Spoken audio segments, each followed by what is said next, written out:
ಆ ಹಿನ್ನೆಲೆಯಲ್ಲಿ ಇವತ್ತೇನು ಮಂತ್ರಿಗಳ ಜೊತೆ ಮಾತಾಡಿದ್ದೇನೆ, ಮಂತ್ರಿಗಳಿಗೆ ಅಭಿನಂದಿಸ್ತೀನಿ. ಅವರು ಎಲ್ಲ ರೀತಿ ಸಕಾರಾತ್ಮಕವಾಗಿ ಸ್ಪಂದಿಸಿದ್ದಾರೆ. ಎಲ್ಲ ರೀತಿಯಲ್ಲಿ ನಾನು ಕೋಆಪ್ರೇಷನ್ ಕೊಡ್ತೀನಿ ಅಂತಕ್ಕಂಥದ್ದನ್ನು ಮಂತ್ರಿಗಳು ಸಹ ಹೇಳಿದ್ದಾರೆ.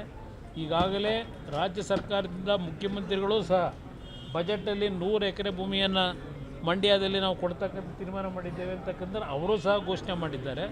ಆದ್ದರಿಂದ ಇದನ್ನು ಸರಿಯಾದ ರೀತಿ ಸದುಪಯೋಗ ಪಡಿಸ್ಕೊಂಡ್ರೆ ರಾಜ್ಯಕ್ಕೆ ಒಂದು ಉತ್ತಮವಾದಂಥ ಒಂದು ಇಂಡಸ್ಟ್ರಿಯಲ್ ಕ್ಲಸ್ಟರ್ನ ತರಲಿಕ್ಕೆ ಸಾಧ್ಯ ಇದೆ. ಸರ್, ಈಗ ಮಂಡ್ಯ ತಾಲೂಕಲ್ಲಿ 100 ಎಕರೆ ಸಿಗ್ಬೋದು, 500 ಎಕರೆವಷ್ಟು ಸಿಗೋದು ನಾನು ಅಲ್ಲಿ ಕೃಷಿ ಜಮೀನು ಜಾಸ್ತಿ ಇದೆ, ನೀರಾವರಿ ಜಮೀನು ಜಾಸ್ತಿ ಇದೆ.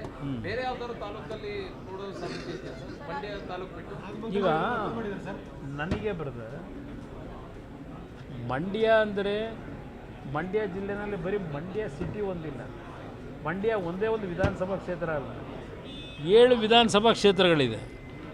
ಇಲ್ಲಿ ಬೇಕಿರ್ತಕ್ಕಂಥದ್ದು ಮಂಡ್ಯ ಜಿಲ್ಲೆಯ ಜನತೆ ಇರ್ತಕ್ಕಂಥದ್ದು ಒಬ್ಬ ಭಾವನೆ, ಮಂಡ್ಯದಲ್ಲಿ ಒಂದು ಕಾರ್ಖಾನೆ, 1-2 ಕಾರ್ಖಾನೆ ಬರಬೇಕು ಅಂತ.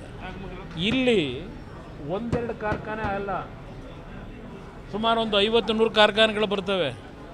ನಾನು ಅದಕ್ಕೆ ಹೇಳಿದ್ದು 20-25 ಸಾವಿರ ಜನ ಇವತ್ತು ಉದ್ಯೋಗ ದೊರಕುತ್ತೆ ಅಂದರೆ ಅದು ಕೇವಲ ಮಂಡ್ಯದವರಿಗಷ್ಟೇ ಅಲ್ಲ, ಮಂಡ್ಯ ಜಿಲ್ಲೆಗೆ ಹೆಚ್ಚಿನ ರೀತಿಯಲ್ಲಿ ಸಿಗ್ಬೋದು, ಪಕ್ಕದ ತುಮಕೂರಿಗೂ ಅನುಕೂಲ ಆಗ್ಬೋದು, ಮತ್ತು 2-3 ಜಿಲ್ಲೆಗಳಿಗೂ ಅನುಕೂಲ ಆಗ್ಬೋದು.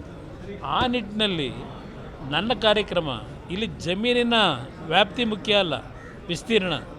ಇಲ್ಲಿ ಮುಂದಕ್ಕೆ ಮಂಡ್ಯ ಜಿಲ್ಲೆ ಅಷ್ಟೇ ಅಲ್ಲ, ಸುತ್ತಮುತ್ತ ಇರತಕ್ಕಂಥ ಜಿಲ್ಲೆಗಳಿಗೆ ಅಲ್ಲಿರ್ತಕ್ಕಂಥ ಯುವಕರಿಗೆ ಯಾವ ಪ್ರಮಾಣದ ಆದ್ಯತೆಯಲ್ಲಿ ಕೆಲಸ ಸಿಗುತ್ತೆ ಅದು ಮುಖ್ಯ ನನಗೆ. ಆ ನಿಟ್ಟಿನಲ್ಲಿ ಈ ಒಂದು ಯೋಜನೆಯನ್ನು ಅಳವಡಿಸ್ತಾ ಇದ್ದಾರೆ.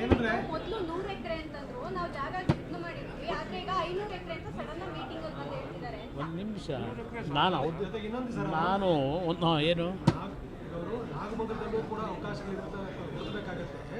ಕುಮಾರಸ್ವಾಮಿ ಆದ್ಯತೆ ನಾಗಮಂಗಲ ಕಡೆ ಇದೆಯಾ ಅಂತಕ್ಕಂಥ ಒಂದು ಸಂಶಯ ವ್ಯಕ್ತಪಡಿಸಿದ್ದಾರೆ. ಇಲ್ಲಿ ಆದ್ಯತೆ ಅಲ್ಲ, ಇವತ್ತು ARAನ ಸಂಸ್ಥೆ ಏನಿದೆ ಆ ಸಂಸ್ಥೆಗೆ ಬೇಕಾಗಿರ್ತಕ್ಕಂಥದ್ದು 100ರಿಂದ 150 ಎಕರೆ.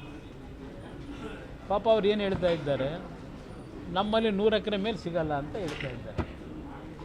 ಅದು ಒಂದು ARA ಅಂತಕ್ಕಂಥ ಒಂದು ಸಂಸ್ಥೆ ಟೆಸ್ಟಿಂಗ್ ಸೆಂಟ್ರಿಗೆ ನಮಗೆ ಬೇಕಾಗಿರ್ತಕ್ಕಂಥ ಜಾಗ 100ರಿಂದ 150 ಎಕರೆ.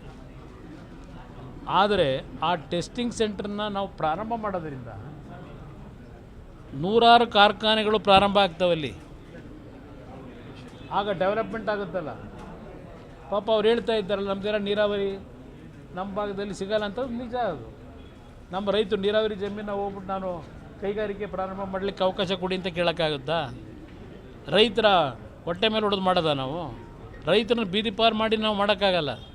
ಅದರಿಂದ ಎಲ್ಲಿ ಸರ್ಕಾರದ ಭೂಮಿ ಇದೆ, ಎಲ್ಲಿ ಡ್ರೈ ಲ್ಯಾಂಡು, ಮಳೆಯ ಆಧಾರದಲ್ಲಿ ಬದುಕಬೇಕಾದಂಥ ಪರಿಸ್ಥಿತಿ ಇದೆ, ಅಂಥ ಭಾಗದಲ್ಲಿ ಲ್ಯಾಂಡನ್ನು ಹುಡುಕಿ ರೈತರುಗಳಿಗೂ ತೊಂದರೆ ಆಗಬಾರ್ದು, ಅವ್ರ ಮಕ್ಕಳಿಗೂ ತೊಂದರೆ ಆಗಬಾರ್ದು, ಅವ್ರ ಮಕ್ಕಳ ಭವಿಷ್ಯಕ್ಕೆ ಒಂದು ಒಳ್ಳೆಯ ಕಾರ್ಖಾನೆಗಳಾಗಬೇಕು. ಆ ನಿಟ್ಟಿನಲ್ಲಿ ತೀರ್ಮಾನ ಮಾಡಿ.